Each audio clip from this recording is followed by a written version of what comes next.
예, 오늘 말씀은 창세기 18장 1절부터 15절까지입니다. 창세기 18장 1절부터 15절까지 여호와의 나타나심과 아브라함의 환대, 그리고 이삭 탄생의 재확인, 이렇게 제목을 잡을 수 있습니다.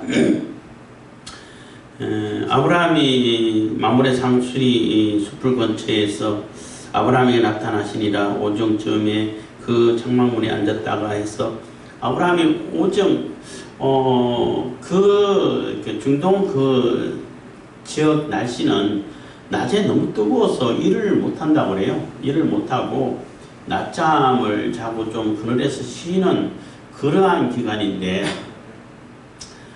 그러한 기간임에도 불구하고 다니는 사람이 있기는 있지요. 뭐 인도 같은 데도 너무 더워서 낮에는 일 못하는데, 뭐 영국이 인도 시민지 삼았잖아요. 그래도 영국 사람들이 부지런하다는 거예요. 거기 인도에 뭐 속담 비슷하게 있는 것이, 낮에 정오에 돌아다니는 것은 개랑 영국 사람밖에 없다고, 개 취급하는 듯이 이제 약간 비하하면서 우스개로 이렇게 낮자서 얘기하는데, 그 얘기 거꾸로 하면은 영국 사람 그 뜨거운데도 돌아다닌다는 거예요. 부지런하다는 얘기죠. 인도는 그만큼 덜 부지런하다 뭐 말할 수 있는데, 어쨌든 그 얘기가 잠깐 생각나서 얘기하는데, 아브라함이 쉬고 있을 때 오정에 아무도 안 다니는데 그때 누군가 사람 세 사람이 나타났어요. 오는데 물론 부지간에 저 사람이 하나님이시다, 천사들이라는 것을 몰랐죠. 몰랐는데 뭔가 특별한 사람이고, 우리 주변에 있던 사람이 아니고 처음 보는 사람들이고, 뭔가 굉장히 이렇게 귀에 아주 중요한 사람이거나 귀한 사람이라는 것을 느꼈던 것 같아요. 그래서 강요하다시피 해서 좀 대접할 테니까 쉬었다 가십시오. 그런데 주로 이제 손님들이 오면은 종들이 물을 들어가지고 발 씻어주고, 이게 뭐 옆에 시중 들어주고 하는데, 아브라함이 직접 해요. 그것도 뭐 99세가 된 아브라함이 직접 하는데, 뭔가가 특별한 사람들이다, 뭔가가 범상치 않은 사람이다, 이런 것을 느꼈지 않았을까, 이런 생각을 합니다. 그래서 대화하는 가운데 하나님이라는 것을 깨닫게 되는 것이고, 또 영숭한 대접을 받은 그 하나님과 그 천사 두 천사는 또 특별히 또 이게 그 사라에게 아들이 있을 거라는 것을 다시 한번 보지를 해주죠. 그렇지만 처음에 17장에서는 하나님하고 대화할 때에 언약을 베풀어주고 할례를 받게 하고 할 때에는 아브라함이 웃었어요. 에휴, 이스마엘이나 하나님 앞에 살기를 원합니다, 이렇게 했는데, 아니다, 내 사라에게서 아들이 날 거다, 이렇게 얘기를 해주셨는데, 이번에는 사라가 장막 뒤에서 그들이 하는, 그러니까 나무 그늘 밑에 장막이 이제 만들었던 것 같아요. 아브라함의 족장 장막이니까 저처럼 위치도 괜찮았겠지만, 그런데 장막 뒤에서 아무도 보는 사람은 없죠. 가려져 있죠. 그러나 소리는 들리니까. 그건 혼자 웃었는데, 그걸 다 알고 그 심중을 깨달아 보고 또 웃었다. 아니야, 안 웃었는데 그냥 웃었어, 이렇게 되는 거예요.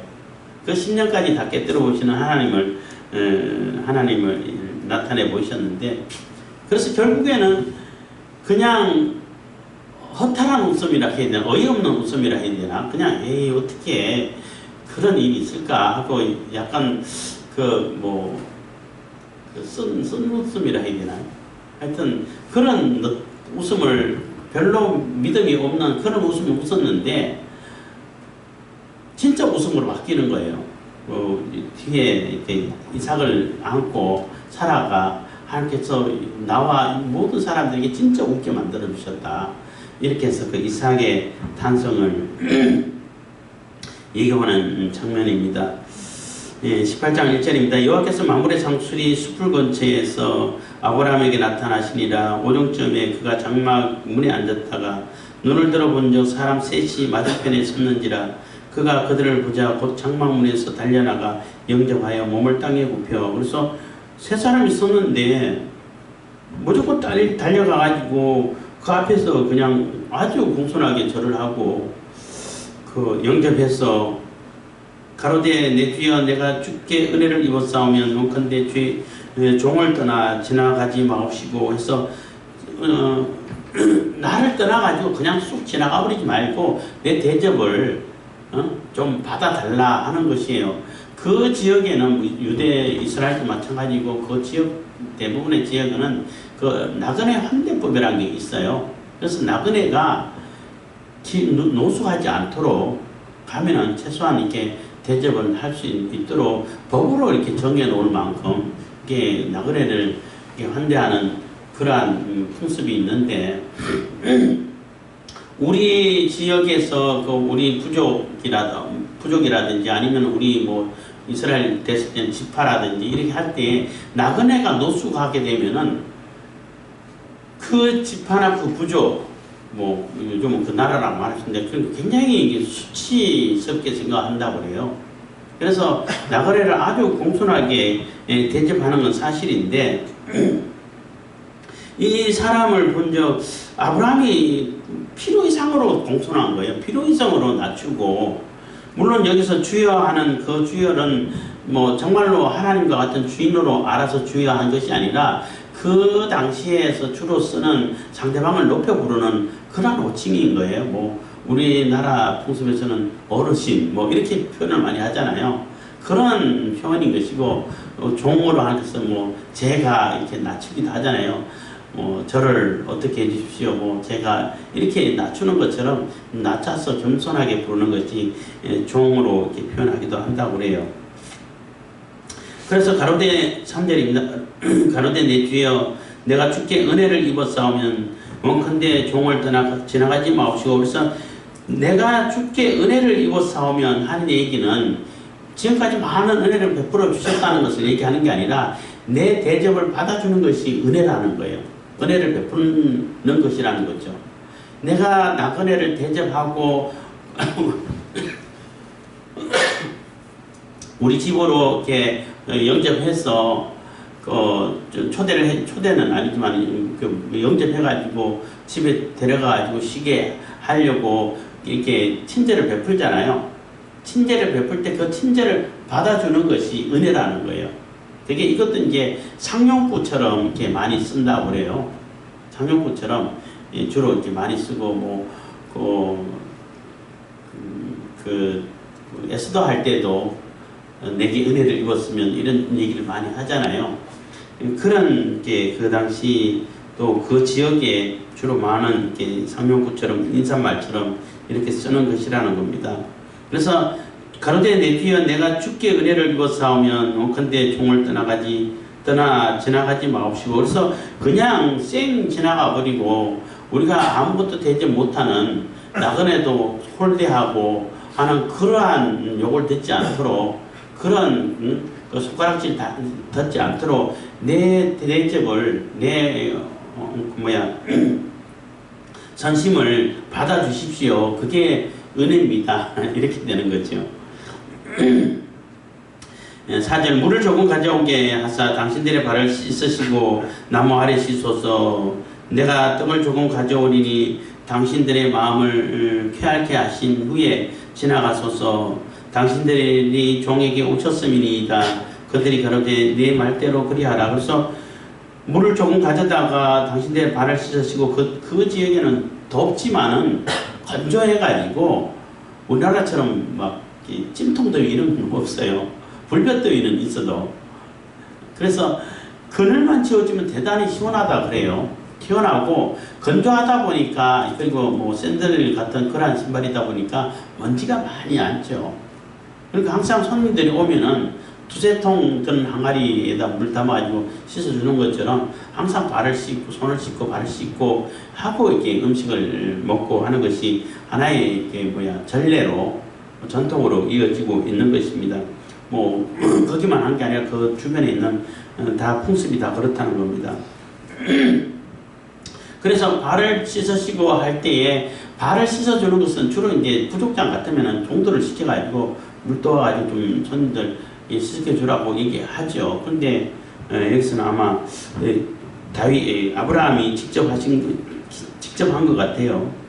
내가 떡을 조금 가져오리니 당신들의 마음을 쾌하게 하신 후에 지나가소서. 그래서 먹고 좀 이렇게 더운데 좀 쉬고, 이 더운데 돌아다니지 마시고, 이렇게 식사도 하시고, 좀 그늘에서 좀 쉬었다가 이렇게 원기 회복하셔서 그때 지나가셔도 되지 않습니까? 하는 얘기라는 겁니다.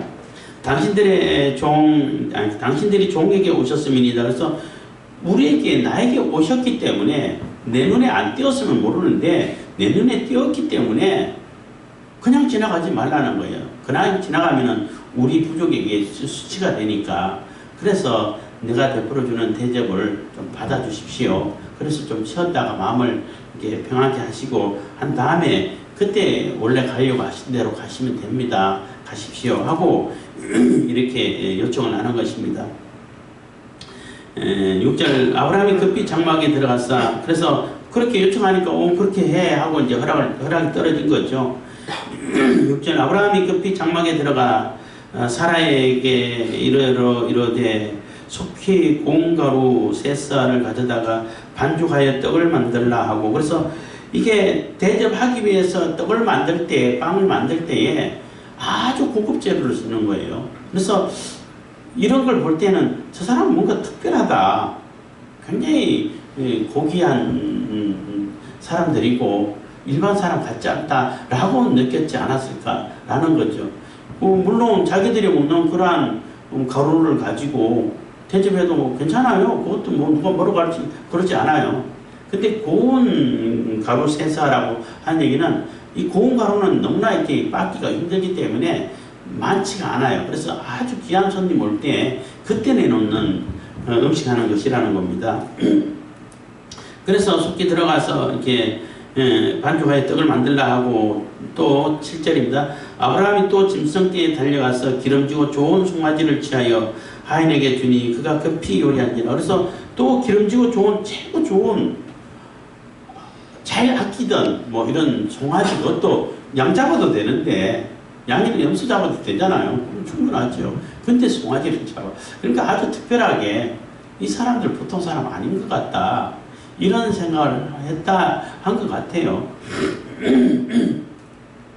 그래서 그가 급히 요리한지라. 8절입니다. 아브라함이 버터와 우유와 하인이 요리한 송아지를 가져다가 그들 앞에서 진설하고 나무 아래 모셔섬에 그들이 먹으니라. 그래서 다 진설하고 드시게 하는 동안, 먹는 동안에, 식사하는 동안에 옆에서 목소리 그건 그 나이 드신 그 족장님께서 친히 이렇게 종처럼 그 수종을 든다는 거예요. 그런 건 종을 시켜도 되거든요. 같이 손님들하고 같이 앉아서 같이 먹으면서 종을 시켜서 심부름 시켜도 되거든요. 근데 그러지 않고 다 아브라함이 종처럼 그렇게 수종을 드는 그런 모습 볼 때에 이 사람들 특별한 사람이다라는 것을 느꼈을 것이라고 이게 짐작이 되는 겁니다. 9절입니다. 그들이 아브라함에게 이르되 네 아내 사라가 어디 있느냐 대답하되 장막에 있나이다. 그래서 충분한 융숭한 대접을 받고 아주 친절한 서비스를 받은 다음에 그래 먹었으니까 또 이렇게 그냥 가기가 손님이 좀 민망하게 그냥 가면은, 그래서 아주 큰 선물을 이렇게 주고자 하는 것입니다. 그래서 네 안에 사라가 어디 있느냐 했더니 장막에 있습니다. 그렇게 보이지는 않죠. 그가 가라사대 기한이 이를 때에 내가 정녕 네게로 돌아오리니 네 아내 사라에게 아들이 있으리라 하시니 사라가 그 뒤 장막문에서 들었더라. 그래서 그가 가라사대 기한이 이를 때에 내가 정녕 네게로 다시 돌아오겠다는 거예요.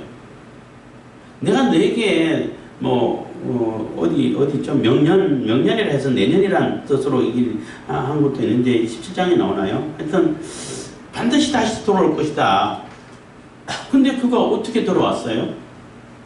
이삭으로 들어온 거예요. 이삭으로.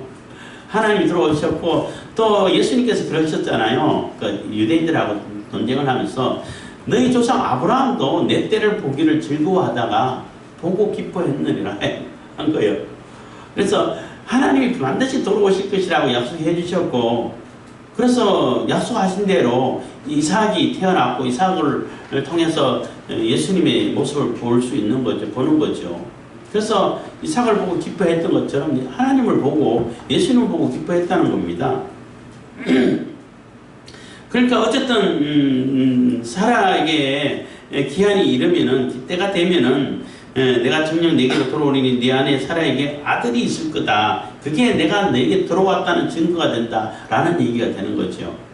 하나님이 아브라함에게 다시 돌아왔다. 떠나지 않고 지금 와 있지만 다시 돌아와 있다는, 아브라함과 함께 하고 있다는 그 증거가 이삭을 통해서 나타난다는 거죠. 아들이 있으리라 하시니, 사라가 그 뒤 장막문에서 들었더라. 사라가 들었어요.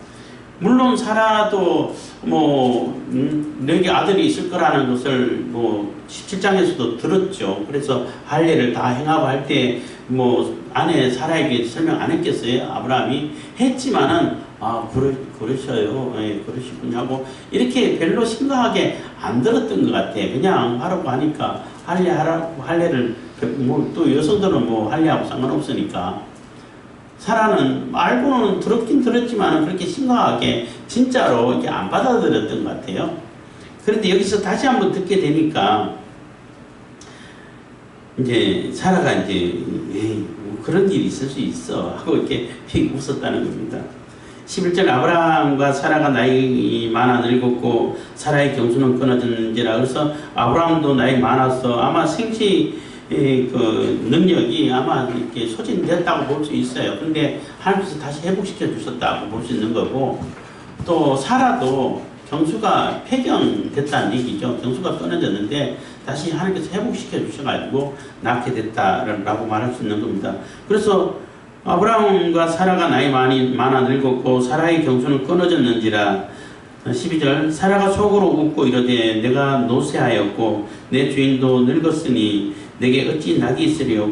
근데 주인도, 그러니까 아브라함도 남편 보고 주인이라고 그 당시에 주로 이제 부르는 그런 호칭이죠. 늙었고 나도 이미 늙어서 경수가 끊어졌는데 어떻게 아이를 생산할 수 있는 그러한 기쁨을 즐길 수 있냐는 거예요. 이거는 인간적으로 불가능하다는 거죠. 그래서 하나님께서 특별한 계획이 있고 특별한 언약을 이루어 가실 때에 분명히 이건 하나님께서 하셨다라는 것을 알려주시기 위해서 이렇게 인간적으로는 불가능한 그런 상태까지 기다리시고 또 진행하시고 한다는 거예요. 그러한 의미를 찾아볼 수 있는 거죠. 그래서 사라가 속으로 웃고 이르되 내가 노쇠하였고 내 주인도 늙었으니 내게 어찌 낙이 있으리요. 13절 여호와께서 아브라함에게 이르시되 사라가 왜 웃으며 이르기를 내가 늙었거늘 어떻게 아들을 낳으리요 하느냐. 그래서 그 사라가 속으로, 그것도 장막뒤에서 아무도 안 보는 그런 곳에서 속으로 어떻게 그렇게 혼자 이렇게 생각하면서 속으로 웃었는데 밖으로 전혀 나타내 보지도 않았는데 이 모습을 다 안다는 거죠. 그래서 그 심령을 꿰뚫어 볼 수 있는 보시는 그 하나님이시라는 겁니다. 그러니까 여호와께 넣지 못할 일이 있느냐. 기한이 이를 때에 내가 내게로 돌아오리니 사라에게 아들이 있으리라 하고 다시 한번 확인을 해주는 겁니다. 그러니까 사라가 너무나 두려운 거예요. 저분들 이상한 보통 분이 아니야. 범상한 분이 아니야. 뭔가 특별한 분이야. 정말로 대단하다. 어떻게 내가 속을 픽 웃었는데 그걸 다 알고 그렇게 너무나 두려운 마음이 생겨서 또 이게 거짓말 아닌데 저 안 웃었는데 겉으로 안 웃었으니까 속으로만 웃었지 겉으로 안 웃었으니까. 사라가 두려워하여 승림치 아니하여 가로되 내가 웃지 아니하였나이다. 가라사대 아니라 네가 웃었나리라. 너 웃은 거 맞죠? 하고 다시 한번 재확인해 주는 것이죠. 그게 사라가 분명하게 태어날 거라는 것을 몇 번을 거쳐가지고 확인을 해주는 거예요. 그러면서 계속 웃음 얘기하면서 이삭을 얘기하는 거잖아요. 그래서 인간적으로는 안 되고 인간적으로는 불가능한 모습으로 보이지만은 하나님께서 하신다는 거죠. 하나님께서 하실 때는 뭐든지 가능할 수 있는 것이고 가능하다는 거예요. 뭐 그렇다고 해가지고 하나님께서 우리 인간에게 뭐 하실 때 우리는 아무것도 안 하고 가만히 있으면 하나님께서 어차피 다 하실 수 있으니까 알아서 다 해주시고, 이런 미신적인 신앙을 가지라는 얘기는 아니에요. 그거는 미신이고 하나님을 오히려 욕되게 하는 거예요. 램프의 마법사 해가지고 램프를 움직이면 지니가 주인님 왜 부르셨습니까? 해가지고 다 들어주는 그런 존재로 하나님을 이해하면은 그게 미신이 되는 거예요. 그렇지 않다는 거예요. 그런 입장에서 전능하신 하나님이라고 내세운 것이 아니라, 하나님께서는 인간적인 요소를 섞지 않고 분명히 하나님께서 하셨다는 것을 보여주시기 위해 가지고, 이건 이삭은 분명히 하나님께서 주신 아들이야. 하나님의 계획이고 하나님의 언약이 있는, 하나님의 언약을 이어갈 그러한 아들이야 하는 것을 분명하게 누구도 부인하지 못하도록 분명하게 보여주시기 위해서 그러한 방법을 쓰신다는 거예요. 그래서 모든 하나님께서 아이를 주실 때 다 그런 방법을 주냐 하면 그렇지는 않죠. 아주 특별한 경우죠, 이거는. 그래서 이거를 이삭의 경우를 보편화시키면 안 되죠. 일반화시켜도 안 되고. 그렇기 때문에 하나님께서는 우리가 하나님 뜻을 받들어 갈 때에 우리가 할 수 있는 일은 열심히 다 하죠. 최선을 다하죠. 다 해야 되고, 그래서 지혜를 구해야 되고, 거기에 대한 자료도 구입해야 되고, 또 공부도 많이 해야 되고, 그 일을 하려면은 거기에 대한 그 정보가 있어야 돼요. 정보가 없으면 아무것도 못해. 정보가 있느냐 없느냐에 따라 가지고 승패가 좌우되는 거예요. 모든 것이 다 적용돼요. 전쟁도 정보가 얼마나 중요한데요. 정보가 없으면은 아무리 무기가 좋아도 정보가 없으면은 그 하나도 못 써. 정보만 제대로 갖고 있으면은 별로 그 대단한 무기가 아니라 할지라도 굉장한 능력을 발휘하는 것이 또 전쟁 상황이 있고, 또 우리가 일상생활에 살아가는 데 있어 가지고도 자료가 너무나 많이 필요하고 중요한 거예요. 그래서 요즘은 그런 얘기를 하잖아요. 옛날에는 아는 것이 힘이다, 이런 이렇게 격언이 있었는데, 요즘은 찾는 것이 힘이다, 이런 격언으로 바꿔서 얘기를 하는 것을 들었어요. 왜 찾는 것이 힘이냐 하면은 인터넷 검색하면 다 들어있어. 근데 못 찾아가지고 모른다는 거예요. 그만큼 정보가 중요하고 그렇기 때문에 그 정보가 중요하다 하기 때문에 내가 보다 더 전문적으로 또 보다 더 많은 자료를 확보하기 위해 가지고 거기에 대해서 공부를 하게 되고 더 이렇게 공부를 더 집중하게 되는데, 제가 이충근 박사 강의를 듣다가 그런 얘기 들었는데, 학교를 왜 가냐? 학교를 가게 되면은 내가 1000권 읽어야 할 책을 100권만 읽어도 되도록 만들어준다는 거예요. 그 핵심을 가르쳐주고, 또 거기에 대한 정보를 이미 걸러진 정보를 주기 때문에, 그런 그 교수님이 없고 가르치는 자가 없는 상태에서 내가 혼자 하려고 그러면은 많은 것을 찾아봐야 돼. 그래서 거의 1000권을 읽어야 할 그러한 양의 공부가 된다는 거예요. 시간도 모자라겠지만. 근데 내가 학교를 가게 되고 그 전문 분야에 가서 배우는 교수님이 있고 또 가르치는 분이 있으면은 100권만 읽어도 되도록, 10분의 1만 읽어도 되도록, 그래도 전문가가 되도록 만들어주기 때문에 학교를 간다는 거예요. 그런 얘기를 들었는데, 어쨌든 오늘 내용은 너무 간단한 것 같은데, 어쨌든 아브라함이 부지 중에 대접을 잘 했다가 오히려 천사를 대접하는 그런 결과를 냈던 것처럼, 우리에게 오는 그러한 나그네를 이렇게 관시하지 말고 잘 대접하는 그러한 풍습도 우리가 좋은 풍습으로, 좋은 전통으로 받아들이는 것도 맞는 것이고, 그러한 가운데 하나님의 뜻이 이루어지는 그러한 모습도 발견하게 되는 것입니다. 그리고 이 하나님과 그 두 천사는 사실은 소돔을 멸망시키려고, 심판하려고 가는 과정에 있는 거예요. 노정에 있는 거예요. 그런데 그냥 지나가지 않고 아브라함에게 거쳐가서 갔다는 얘기는 아브라함에게 복을 주시기 위해서 간다는 얘기예요. 다시 한번 내가 너에게는 다시 돌아올 것이야.